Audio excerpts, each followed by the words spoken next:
जी viewer good morning. और आज अभी मैं आपको बाकू टूर के बारे में थोड़ा डिस्क्राइब करूंगा, जिसमें आपको जो नया ट्रैवलर है, जो फर्स्ट टाइम ट्रैवल करना चाह रहे हैं, उनके लिए कुछ इन्फॉर्मेशन शेयर करूंगा जो कि मुझे नहीं थी मिली किसी ट्रैवल व्लॉग में या कहीं पर। तो कोशिश करूंगा उनको हाईलाइट करूं। नॉर्मली गल्फ़ कंट्रीज़ में से काफ़ी इसमें ट्रैवल है इस वक्त, इस डेस्टिनेशन पर भी और दूसरी डेस्टिनेशन भी हैं। तो बाकू की तरफ भी काफ़ी दुनिया आती है। मैं अगर आपको स्पेसिफिकली बताऊं तो विज़ एयर जो कि अबू धाबी से चलता है, उसकी काफ़ी बजट एयरलाइन है, इकोनॉमिकल है और बड़ी अच्छी सर्विस है। डेली फ़्लाइट्स हैं डिफरेंट डेस्टिनेशंस पे और टाइमली भी हैं। एक थोड़ा माइनर डिले या सम एक्सेप्शन तो कहीं भी हो सकती है, किसी एयरलाइन के साथ भी, किसी रीज़न के साथ भी। जनरली ऑन टाइम और रेगुलर फ़्लाइट्स आती हैं डिफरेंट इस रशियन स्टेट्स में। तो अच्छी जगह है आने के लिए। एक तो वेदर चेंज है, गल्फ़ कंट्री वालों का जो हमारा सरमा का वो क्या कहते हैं, एक भूल गए हुए हैं जो उधर लोग काम करते हैं, तो अपने मुल्कों की सर्दियां भूल गए हुए हैं। तो ये है कि ये ठंडा इलाका है, ठंडे मुल्क हैं, आप यहाँ पे आके कोल्ड वेदर को एंजॉय कर सकते हैं। और इसके कुछ पॉइंट्स ऐसे भी हैं जहाँ पे कि स्नो फॉलिंग भी होती है। जैसे बाकू में अगर आप आएँ तो बाकू के आसपास इधर गबाला, शादाग और इस तरह का डेस्टिनेशन और भी है। वहाँ पर आप अपना डे टूर बुक करके उधर भी जा सकते हैं। इसके स्टार्ट कहाँ से करना है? स्टार्ट आपने सबसे पहले विज़ एयर की ऐप डाउनलोड करनी है, जो कि काफ़ी हेल्पफुल होगी आपके लिए, क्योंकि कोई भी इस वक्त बिज़नेस मॉडल है वो ऐप को प्रायोरिटाइज़ करता है, मोर कस्टमाइज्ड और पर्सनलाइज्ड आपकी इंफॉर्मेशन वहाँ से जनरेट होगी। मोबाइल ऐप डाउनलोड करें, रजिस्टर करें अपना ईमेल जो वर्किंग है, मोबाइल नंबर जो वर्किंग है। उसके बाद उसमें फेयर फाइंडर में जाएं। फेयर फाइंडर अपनी लोकेशन जहाँ से आप निकल, लाइक अबू धाबी को आप सेलेक्ट करेंगे तो उसमें आपको बहुत सी डिफरेंट जिनकी जो डेस्टिनेशन है उनकी जो प्रमोशनल प्राइस होगी, करंट प्राइस होगी, वो आपको नज़र आएगी। अब आपने मेरा ख्याल है हम बजट को माइंड में रखते हैं कि हम बजट के साथ ही हमने ट्रैवल करना है, इसलिए तो विज़ एयर पे आ रहे हैं ना। नहीं तो एयर अरेबिया और फ्लाई दुबई भी तो है आपके पास, इतिहाद भी है, लेकिन अब विज़ को इसलिए आ रहे हैं कि आप बजट एयरलाइन और बजट के अंदर इकोनॉमिकल पैकेजेस बनाना चाह रहे हैं अपना ट्रैवल पैकेज। उसमें आप देखें कौन सी डेस्टिनेशन की अच्छी प्राइस आ रही है। आपको उसकी 2 दिन 3 दिन के बाद उसकी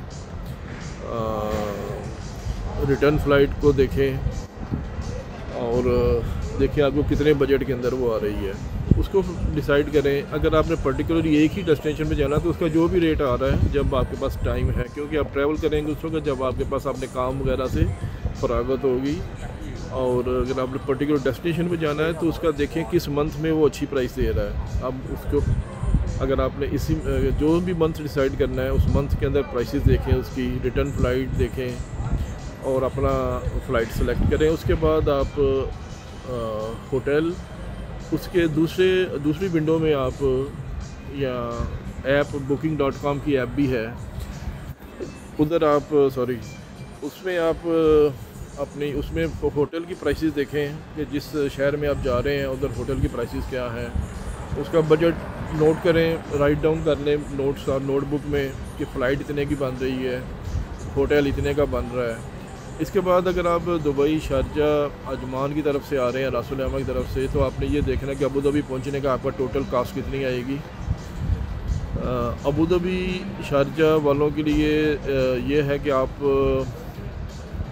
मेट्रो, शारजाह वाले भी दुबई मेट्रो इजीली एक्सेस कर लेते हैं, तो आप मेट्रो से इब्न बतूता तक आ सकते हैं चीपर। टाइम थोड़ा लगेगा ज़्यादा, 1 घंटा से 1.5 घंटा लगेगा आपको बस और शायद मेट्रो तक पहुंचते हुए 1 से 1.5 घंटा लगेगा। उसके बाद वहाँ से अबू धाबी एयरपोर्ट की बस चलती है, हर 1 घंटे बाद निकलती है। 35 दिरहम उसकी प्राइस है। तो वहाँ से आप अपनी लेके वहाँ से cash, Nol card, credit card, debit card किसी से भी आप पे करके उसकी टिकट ले सकते हैं। जनवरी का मिड है और आज दूसरे तीसरे दिन बाद धूप निकली है। मैं कोशिश कर रहा था कि धूप में बैठ के तो थोड़ी देर बनाऊं, और लेकिन अभी फिर मौसम थोड़ा बदल रहा है साथ ही। तो खैर उसके बाद ये है कि आप फ़्लाइट उधर से आप हर 1 घंटे में वो चलती है। 1 घंटा 10 मिनट के अंदर आपको अबू धाबी एयरपोर्ट में डिपार्चर लाउंज में उतार देती है वो, ठीक है।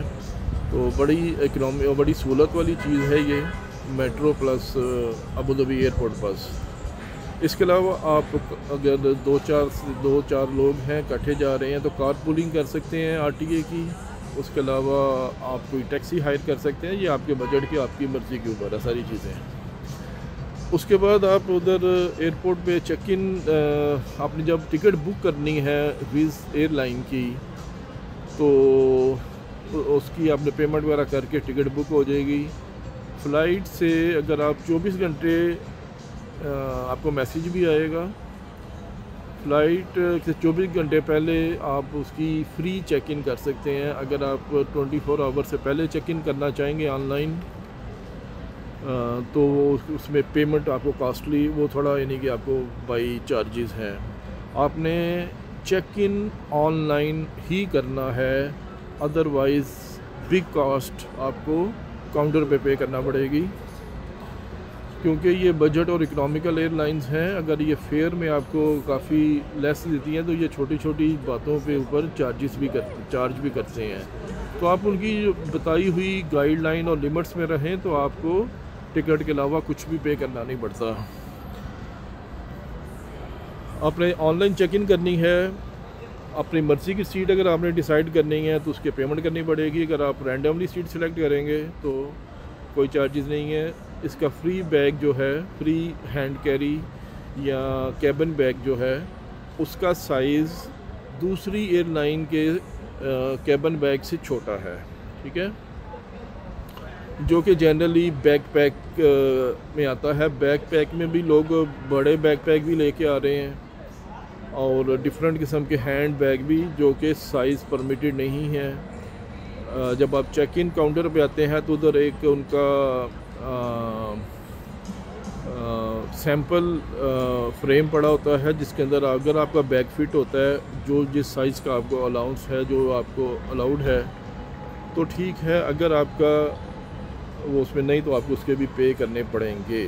सो जब आप टिकट बुक करते हैं उसमें फ्री जो है वो 40-30-20, ठीक है, 40-25 या 30, ये आपका बैकपैक हो सकता है, छोटा कैबिन ट्रॉली भी हो सकती है, लेकिन ये ट्रॉली आपको नॉर्मली बहुत कम मिलेगी, ठीक है, इस साइज़ में। जो लोग यूरोप में हैं, अमेरिका में, उधर ये ट्रेंड है तो वहाँ पे ये इस साइज़ की ट्रॉली है। अमेज़ॉन पे भी इस साइज़ की आपको ट्रॉली मिल जाएगी, आप उस पर बाय कर सकते हैं। और इसके अंदर आपके 2-3 कपड़े, थोड़ी बहुत छोटी मोटी इस्तेमाल की चीज़ें आएंगी। अगर आप शॉपिंग करके किसी डेस्टिनेशन शॉपिंग करके वापस आना चाहते हैं तो फिर आपको बड़ा बैग चाहिए थोड़ा, जो कि नॉर्मल कैबिन बैग है। उसके लिए आपको आप विज़ प्रायोरिटी पे अपने आप को बुक कर सकते हैं। विज़ प्रायोरिटी में आपको थोड़ा साइज़, बड़े साइज़ का बैग मिल जाता है, लेकिन वेट लिमिट वही रहेगी 10 kg। 10 kg छोटे वाले में भी है, बैकपैक में भी, और 10 kg प्रायोरिटी में भी है। उसके अलावा अगर आपने 20 किलो वाला या इससे बड़ा बैग करना है तो उसकी प्राइसेस हैं, आप उसे सेलेक्ट करके वो बाय कर सकते हैं अगर आपने यहाँ से शॉपिंग करके वापस जाना है तो। अगर उन्हीं कपड़ों में जिनमें आप आए हैं, जो ले के साथ आए हैं, उन्हीं चीज़ों के साथ वापस जाना है तो वो आपका बैकपैक, जो कि स्मॉल साइज़ का बैकपैक है 40-30 वाला, उसी के वही रहेगा आपका। ऑनलाइन चेक इन इम्पॉर्टेंट है, कैबिन बैग का साइज़ बहुत इम्पॉर्टेंट है, और उसके बाद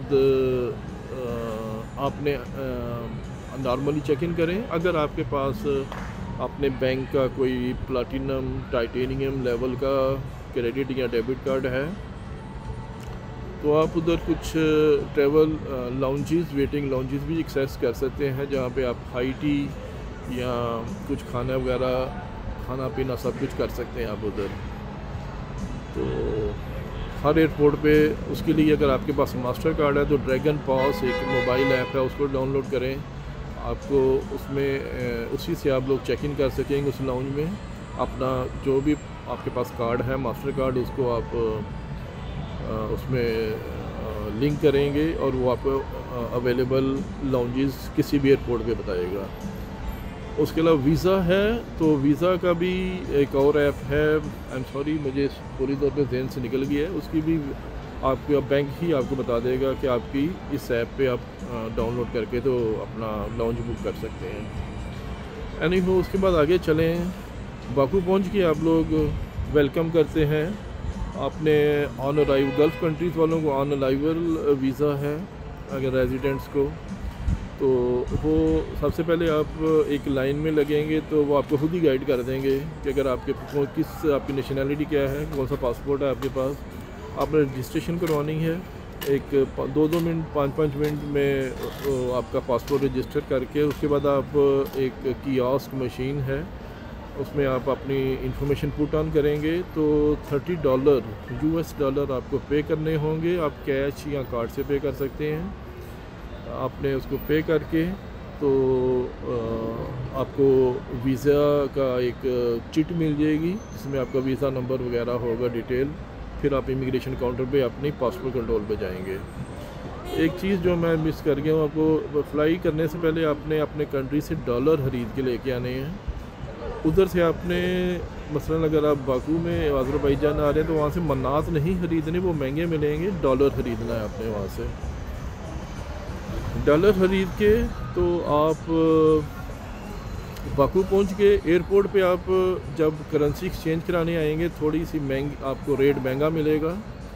अगर आपके पास मोबाइल में आपका अगर क्रेडिट कार्ड डेबिट कार्ड है तो शायद आपको फौरी तौर पे आपको ज़रूरत नहीं है करेंसी एक्सचेंज कराने की। अगर आपके पास कार्ड वगैरह नहीं है डेबिट या क्रेडिट कार्ड और उनके अंदर बैलेंस नहीं है तो फिर आपको अपना डॉलर वहाँ पे एयरपोर्ट से चेंज कराने पड़ेंगे। सबसे पहले आपको जो खर्चा आएगा वो टैक्सी को पे करना होगा।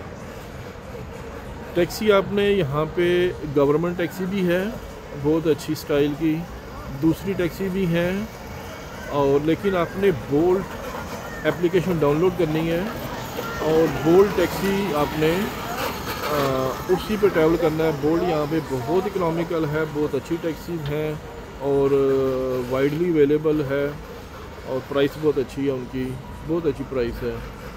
तो आप बोल्ट ऐप डाउनलोड करें, बोल्ट ऐप से टैक्सी बुक करें, अपने होटल का एड्रेस लगाएं उस पर। आप एयरपोर्ट से टैक्सी पार्किंग में जाना होगा आपको, टर्मिनल से बाहर निकल के आपको एयरपोर्ट पार्किंग वहाँ पे वो मोबाइल ऐप के ऊपर लोकेशन आ जाती है कि इधर गाड़ी खड़ी है, वो नियर बाई खड़ा होगा। आपने बोल्ट टैक्सी अपना नंबर उस पर मेंशन होगा गाड़ी का, आपने वो नंबर डबल चेक करके आपने वो आपकी डेस्टिनेशन पे उतार देगा। मोबाइल से अगर आपने बुक किया हुआ है, अपनी पेमेंट कार्ड ऐड किया हुआ है तो वो आपकी ऑटोमेटिकली पेमेंट वहाँ से कट जाएगी और जब डेस्टिनेशन पे पहुँचेगा। अगर आपने कैश बुक किया हुआ है तो आप कैश पे कर सकते हैं। इधर आके चूँकि आपने कैश नहीं किया हुआ इन केस तो आप मोबाइल, उसके बाद आप जब इधर आ जाएंगे तो यहाँ पे करेंसी एक्सचेंज वाले भी मिलेंगे आपको, लेकिन आपने कोशिश करनी है बैंक आपको मिल जाएंगे। बैंक में जाके करेंगे तो सबसे अच्छा रेट मिलेगा। जो स्टैंडर्ड रेट है डॉलर टू मनात वो 1.70 है और अगर दिरहम या रियाल किसी कतरी या सऊदी तो वो तकरीबन 2.2021 इसी तरह रेट है। तो बेहतर है कि आप जो है वो डॉलर लेके आएँ और यहाँ पे डॉलर एक्सचेंज कराएं। 1.70 आपको 1.68 या 69 इसी तरह थोड़ा बहुत प्लस माइनस होता रहता है। तो इसी में आपको बैंक से सबसे अच्छा रेट मिलेगा। किसी भी बैंक में जाएं सिंपली आपको वो डॉलर से मनात, और जब आप वापस आना चाहें तो मनात से डॉलर भी आप वापस ले करा सकते हैं, ठीक है, वही उसी रेट पे। बैंक में यूज़ करें करेंसी एक्सचेंज से अगर आप करेंगे तो आपकी कन्वीनियंस तो हो जाएगी थोड़ी सी, बैंक भी उतनी दूर है जितने यहाँ पे करेंसी एक्सचेंज है, तो बेहतर है बैंक में करें, ठीक है। यहाँ पे काफ़ी आपको बैंक की ब्रांचेस नज़र आएंगी। बाकी आप अपना यहाँ पे बाकी जो भी आपने यहाँ पे मोबाइल से आपके एप्पल पे से, सैमसंग पे से भी तकरीबन हर जगह पेमेंट हो रही है। होटल वाले आपकी अगर booking.com से आपने कार्ड से पेमेंट की हुई है तो वो भी बेहतर वही है। आप कैश करना चाहते हो लेकिन बुकिंग आपकी कंफर्म तब भी होगी जब आप कार्ड से बुक करेंगे। और उसके बाद कुछ होटल हैं जो कि फ्री बुकिंग करते हैं, फ्री कैंसिलेशन, तो उनमें ये होगा शायद वो उनकी क्वालिटी या उनके सर्विस लेवल इतना अच्छा नहीं होगा। लेकिन ये एक आपको मैं टिप बता रहा हूँ कि जो होटल आपका एडवांस में आपकी पेमेंट काट रहा है वो होटल लेजिटिमेट होगा और अच्छा होगा, ठीक है। अब आपने चॉइस करना, आपने हॉस्टल में रहना है। हॉस्टल का मतलब है कि आप शेयरिंग में रहेंगे, एक कमरे में 4 से 6 बंदे हो सकते हैं, अच्छे बेड हो सकते हैं, होंगे, लेकिन मैंने एक्सपीरियंस नहीं किया, देखा है, सुना है, वो थोड़ा सस्ता रहेगा। लेकिन अगर आप होटल बुक कर लें, बेशक थोड़ा सिटी सेंटर से या निज़ामी स्ट्रीट, यानी कि जैसे हमारे शहरों में माल रोड है या सिटी सेंटर है, उसको आप अगर हट के तो आप थोड़ा दूर होटल बुक करेंगे तो शायद उसका कमरा भी आपको हॉस्टल की प्राइस में मिल जाएगा। लेकिन उधर से आना थोड़ा सा आपको कॉस्टली होगा, तो उसमें थोड़ी कॉस्ट भी, तो बेहतर है उसे बोल्ड पे। मेरा तो ये बोलूँगा कि होटल आपका टूरिस्ट प्लेस से थोड़ा दूर ले लें और बोल्ड पे करके आ जाएं। बोल्ड 4 से 5 मनात में आपको किसी जगह भी ले जाएगी, शहर के किसी भी हिस्से में 4-5 मनात में, ठीक है। तो समझें कि आपने जो 100 दिरहम में 100 मनात 120 मनात का होटल बुक करना है, उससे बेहतर है कि 50 मनात का होटल बुक करें थोड़ा दूर, और टैक्सी में एक दिन में 1 दफ़ा 2 दफ़ा आए जाएं तो सस्ता पड़ेगा। बाकी जिनको बार बार बाथरूम आने जाने का इशू है वो फिर उनके लिए होटल नज़दीक रहना पड़ेगा। यानी हो बाकी बातें जो हैं वो यूँ हैं कि इंजॉय करें, घूमें फिरें, टूर बुक करें, ओल्ड सिटी में जाएं, हिस्ट्री देखें इनकी। अगर आपने दुनिया देखनी है, रौनक देखनी है, मेला देखना है तो निज़ामी स्ट्रीट में घूमें फिरें। अगर आपने इंजॉय करना है, कोई पीने पिलाने का शौक़ है या कोई डांस वगैरह, तो उसके लिए क्लब भी मौजूद हैं। किसी भी जगह पे आपको यहाँ पे अल्कोहल भी मिलती है और कॉफ़ी भी मिलती है, खाने पीने का सामान भी मिलता है, सारा कुछ हलाल फूड है। और मुसलमान मुल्क है, नमाज मस्जिदें अच्छी हैं, अवेलेबल हैं नज़दीक। बाकी आपने अपनी मर्ज़ी के हिसाब से कुछ भी आप घूम फिर सकते हैं। दुनिया मुख्तलिफ़ कंट्री से इधर आई हुई है और काफ़ी अच्छी जगह है। आप घूमने फिरने के लिए 1 से 2 दिन मिनिमम और 2 से 3 दिन ज़्यादा, मेरे ख्याल में बहुत है, इतने दिन का टूर इनफ होगा, ठीक है जी। कोई और बात पूछनी हो तो मुझे मैसेज कर सकते हैं। मैं आपके अगर कोई बात मिस कर गया हूँ तो आप पूछना, आपके ज़हन में सवाल है वो मुझे बताइए, मैं आपको उसका जवाब दूँगा, ठीक है। Thank you.